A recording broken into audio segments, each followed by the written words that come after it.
চাটনিতে ওই নারকেলের ছাই করেছো? এটা কী বানাবে? পিঠে। কী পিঠে? পাটিসাপটা। তো বন্ধুরা চলুন আপনাদেরকে দেখে দিই দুপুরের পরিবেশটা। আজ হচ্ছে মে মাসের 14 তারিখ। বাইরে ভীষণ কাঠফাটা রোদ। এই যে ডাব গাছে কত ডাব হয়েছে। আম গাছে দেখুন কত আম। এই আমগুলো কিন্তু ভীষণ টক, একদম কাঁচা খাওয়াই যাবে না, ভীষণ টক। চারিদিকে গাছ আর গাছ।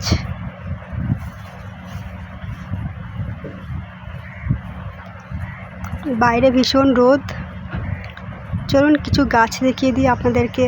আম গাছ, ডাব গাছ, নারকেল গাছ, এই নানা রকম ফুল গাছ, নয়নতারা ফুল গাছ। তো বন্ধুরা কেমন লাগছে এই ফুল গাছগুলো অবশ্যই জানাবেন কমেন্টে। আর আপনাদের বাড়িতে কি কি ফুল গাছ আছে তা অবশ্যই কমেন্টে লিখবেন।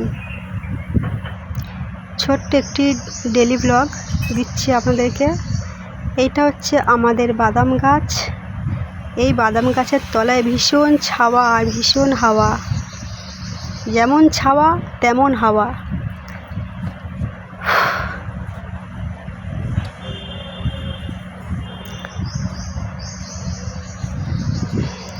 চারিদিকে সবুজ আর সবুজ। এদিকে হচ্ছে একটা ফুল গাছ। এই ফুল গাছটার নাম আমি ভুলে গিয়েছি, মনে ছিল কিন্তু আমি ভুলে গিয়েছি। আপনাদের কি মনে থাকলে অবশ্যই কমেন্টে জানাবেন। আর এই নীল আকাশ।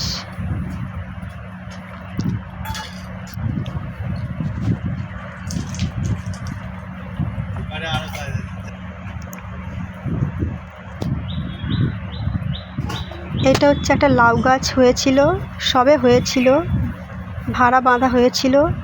এখানে ফ্ল্যাট হবে বলে এই লাউ গাছটা কাটা পড়েছে। আর এই যে লঙ্কা গাছ, এই লঙ্কা কিন্তু ভীষণ ঝাল, ভীষণ। লঙ্কা গাছ। এটা হচ্ছে অপরাজিতা গাছ।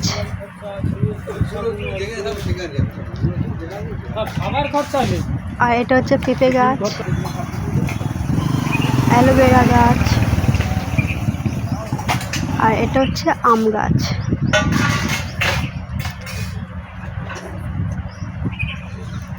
এই যে আম গাছ, কত আম হয়েছে। ঝড়ে আরও আম হয়েছিল, ঝড়ে পড়ে গিয়েছে। আরও অনেক আম হয়েছিল। 2 ব্যাগ আম পাড়া হয়ে গিয়েছে অলরেডি। আর এটা হচ্ছে নীলকণ্ঠ ফুলের গাছ। আর এই গাছটার নাম আমি জানি না, এটা ঘাস ফুল।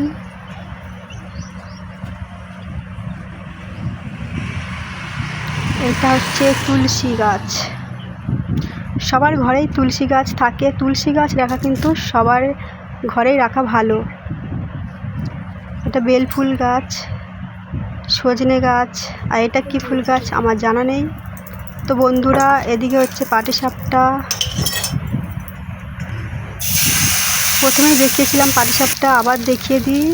চাটুর মধ্যে গোলা দেওয়া হলো, তেল দেওয়া হলো, তারপরে যেই ময়দা, আটা ময়দা চালের গুঁড়ো মাখানো হয়েছিল ওই গোলা দেওয়া হলো, তারপরে নারকেলের ছাই দেওয়া হলো। এই খুন্তি দিয়ে রোল করা হচ্ছে।